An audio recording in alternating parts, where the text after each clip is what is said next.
7 Habits to Change Your Life. Hello, beautiful souls. I'm Dr. Meghana Dikshit, author of the book You Matter, and I'm thrilled to welcome you to our channel.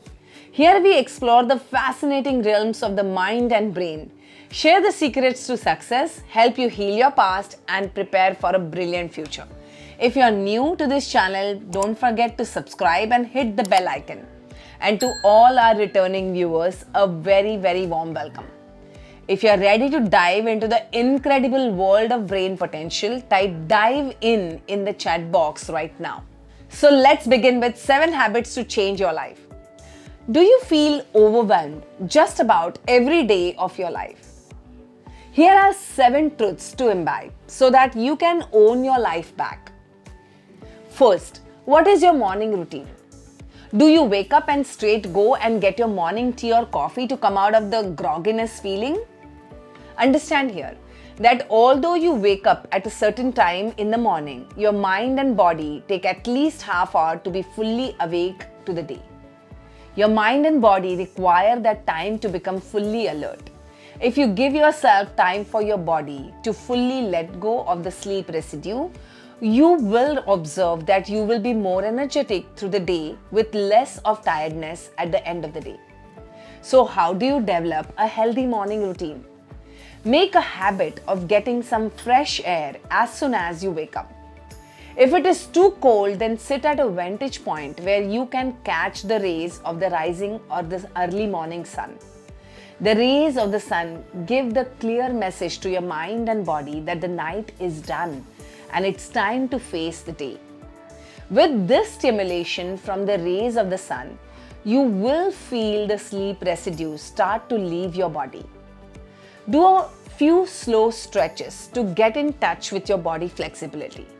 Breathe deeply and consciously to fill your lungs with the early morning prana. When you feel fully awake, only then head to your kitchen.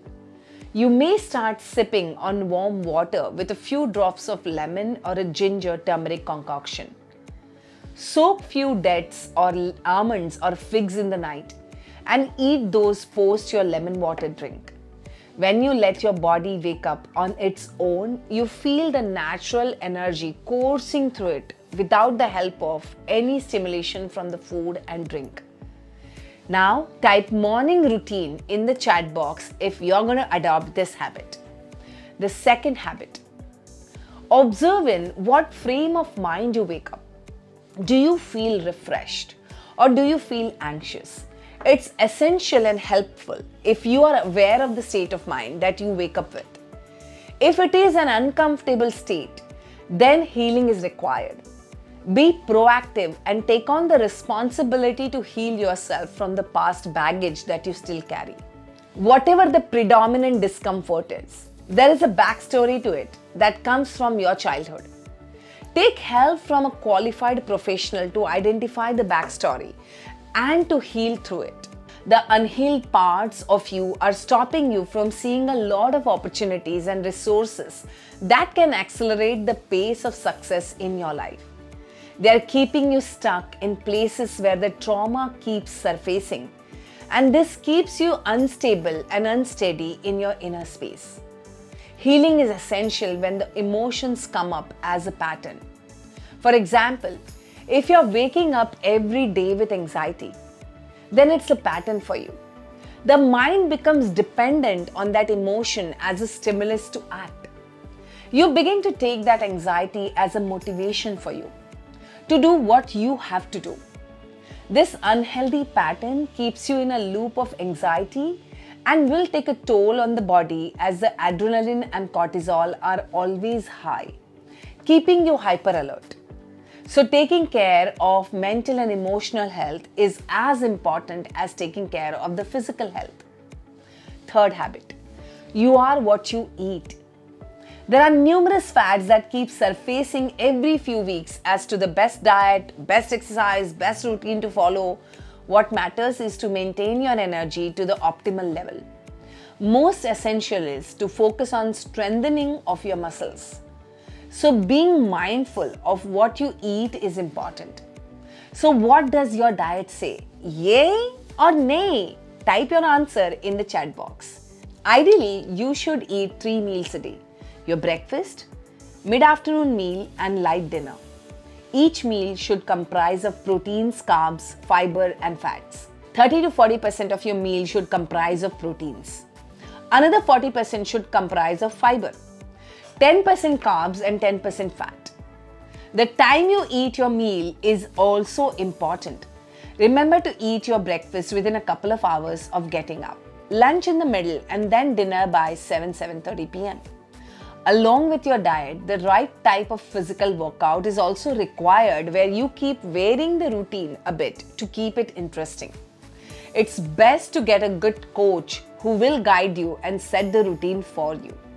Fourth, have fun in all that you do. Now you may ask, what is fun? Fun is that element that will make your mundane daily task interesting. During the day, we have our routine tasks, be it at home or at work. Chores like cooking, cleaning, washing, or sending regular emails, making those phone calls, or generating those reports. These are mundane tasks, but these tasks are also cyclical or recurring tasks. In our mind, generally, we keep looking at the end goal of our task and efforts. The goal has a timeline in our minds, and we attempt to complete it by then. When it's a recurring task, like cleaning, the mind starts it as a new task every day.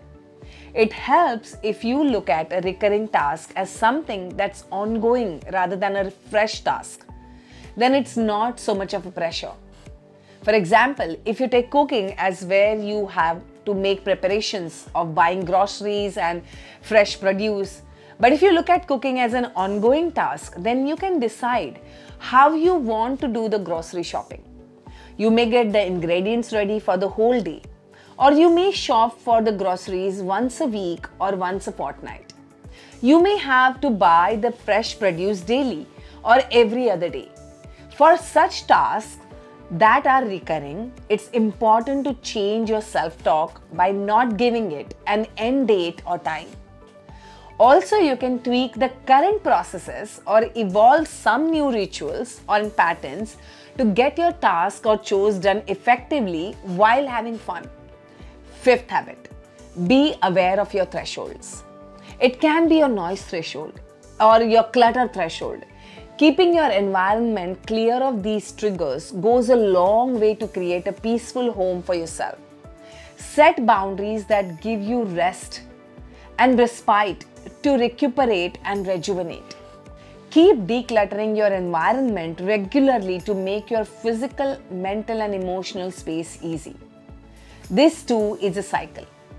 The secret is to check the environment every few weeks to make sure that you're not adding on more than is required. As the new comes in, be sure to let go of the old. Identify people and organizations to whom you can donate your things, be it books, clothes, toys, or any other paraphernalia. If there are people in your space who add to your mental, emotional clutter, find out constructive ways to deal with it.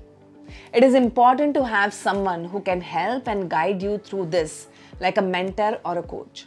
A competent coach can walk you through the actions that you have to take for your choices. Remember that you are the most important person in your life. Type that in the chat box. I am the most important person in my life.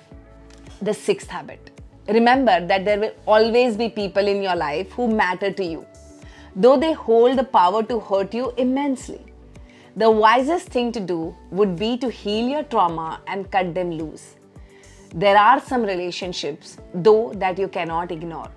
The best thing to do is to heal and ignore the old pattern with them and arm yourself with different strategies to keep yourself safe. Understand where they are coming from. This will give you an idea about how to deal with them. Let go of the expectations that they will change anytime soon. They may never change. Once you have this fact as the base, go about equipping yourself better to learn to deal with them. It is a difficult journey, but well worth it, because you will empower yourself to deal with difficult people at the end of it. Seventh habit. Last but not the least.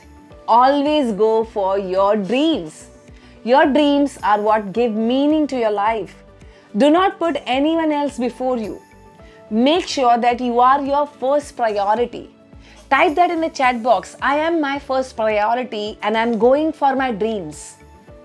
Many a times we are programmed since childhood to do the opposite of this. In our minds, we can either take care of others or we can take care of ourselves.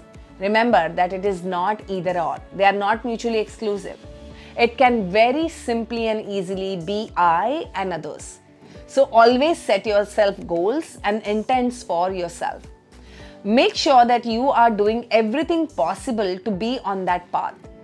Do not let rejection get to your heart. Someone saying no to you does not mean the end of everything. It just means that this particular avenue is not for you. Someone saying no to you doesn't mean that you have to repeat it to yourself. You keep walking your path and going to the next item on your list. Believe that a rejection is the universe guiding you to a better outcome, a better possibility, a better opportunity than what you have in your mind. You are your best resource and asset. Remember that, and you're worth it. Follow these 7 habits and you're on the way to creating the life you truly deserve. Now, knowing about these 7 habits, do you feel more empowered and grounded? Let me know in the chat box by typing empowered and grounded. If you want more help from me, there are 2 links in the caption. 1. Register for my live seminar to train your brain to achieve all your goals. And 2nd, you can purchase my book, You Matter, through the link given and start your personal growth journey with me. If you like this video, give me a like and share it with someone. Subscribe to this channel and press the bell icon so that you get a notification when I upload the next video. Until then, see you next time.